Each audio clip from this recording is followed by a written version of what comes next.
এখানে আসলে কাকে দায়ী করা উচিত এটা তো মানে যদি বলি ৬ মাস পরে যে আমরা যে হচ্ছে জানতে পারতেছি এটা তো অবশ্যই রাষ্ট্রের দায়ী এবং যারা আসলে এই এখন বর্তমানে যারা সরকারে আছে এবং তারা তো অবশ্যই কোনোভাবে এই দায়ী এড়াইতে পারে না যে মানে আমাদের তো আমরা শুধু যে আমি আমার কথা বলছি তা না, আপনারা আইনজীবী ভাইরা আছে, ইভেন আমাদের যারা আছে সারা দেশের মানুষেরই তো জানার অধিকারটা ছিল, সারা দেশের মানুষই তো এই ব্যাপারটা নিয়ে কনসার্ন ছিল, বাট কেউই তো জানতে পারে নাই। হয়তো তারা কিছু মানুষ জানতে পারছে, বাট তারা কেন এই জিনিসটা বাইরে প্রকাশ করে নাই, এটাও তো আসলে একটা সন্দেহের বিষয়। ইভেন মানে এখন আমরা হয়তো জানতে পারতেছি, মানে আমরা তো আগে থেকেই জানি যে হচ্ছে ৫ তারিখের পরে হচ্ছে অনেকে পালাইছে। এখন আমি কিভাবে বলবো যে হচ্ছে যে অন্য কোনোভাবে পালিয়ে যে এখন সেইটার উপরে দায়ী চাপিয়ে দেওয়া হচ্ছে না, সেটাও তো আমরা বলতে পারি না। হয়তো ৫ তারিখের পরে হয়তো অন্য কোনোভাবে পালাইছে, এখন কিন্তু যখন ধরা মানে জিনিসটা সামনে আসছে এখন বলা হচ্ছে হয়তো ৬ তারিখে পালাই গেছে, কারণ তখন তো আসলে সারা দেশে অনেক জায়গাতেই পালাইছে অনেকে। এখন আসলে এই জিনিসটা তো একদম সম্পূর্ণ ধোঁয়াশার মধ্যে রয়েছে। এখন এটা সঠিক যদি আমরা কোনো হচ্ছে একটা মানে বলা যায় যে কোনো জবাব না পাই বা সরকার থেকে যদি এই বিষয়টা ক্লিয়ার করা না হয়, তাহলে তো আমরা কিছু বলতে পারতেছি না।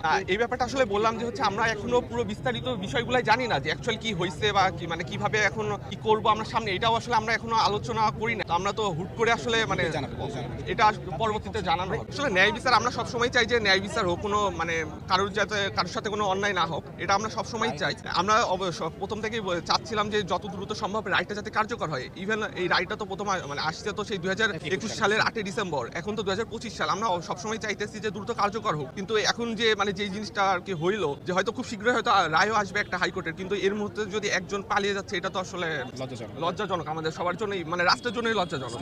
আচ্ছা, আমি মূলত জানতে পারছি যে হচ্ছে আজকে আমাদের হচ্ছে হাইকোর্টে যে আপিলের শুনানি চলতেছিল এই ফেব্রুয়ারির হচ্ছে 10 তারিখ থেকে, তো সেখানে আজকে হচ্ছে শেষ শুনানি চলতেছিল। তো সেখানে আর কি হচ্ছে যখন 20 জনের আসামি পক্ষের আইনজীবীরা হচ্ছে যুক্তিতর্ক উপস্থাপন করার পরে তখন হচ্ছে বলা হয় যে হচ্ছে আর কেউ বাকি আছে কিনা, আরো 5 জন যেহেতু আছে, তো সেই ক্ষেত্রে হচ্ছে মানে একজনের হচ্ছে যাবজ্জীবন আছে, তার ক্ষেত্রে আইনজীবী দেয় নাই, আর 3 জন হচ্ছে আগে থেকে পলাতক ছিল। তো তখন আর কি আরেকজনের ব্যাপারে যখন জানতে চাওয়া হয় তখন আর কি রাষ্ট্রপক্ষ থেকে বলা হয় যে হচ্ছে যে সে হচ্ছে 5 আগস্টের পরে পালিয়ে গেছে। তো এই জিনিসটা তখন হচ্ছে আব্বু উপস্থিত ছিল বা আমাদের পরিবারের সদস্য যারা উপস্থিত ছিল কোর্টে, তারা সেখান থেকে জানতে পারে। এরপরে হচ্ছে আমরা এখনো হচ্ছে আর কোনো কিছু জানতে পারি না। এটা তো আসলে মানে আমরা বিচার বিভাগের সাথে আসলে দায়টা আসলে দিতে পারি না, কারণ এটা তো দায়ভার তো আসলে ছিল স্বরাষ্ট্র মন্ত্রণালয় বলি বা এবং কারা কর্তৃপক্ষের দায়ভার হচ্ছে এটা যে হচ্ছে আসামিদের ব্যাপারটা দেখভাল করা, তো অবশ্যই দায়ভার তো তাদের।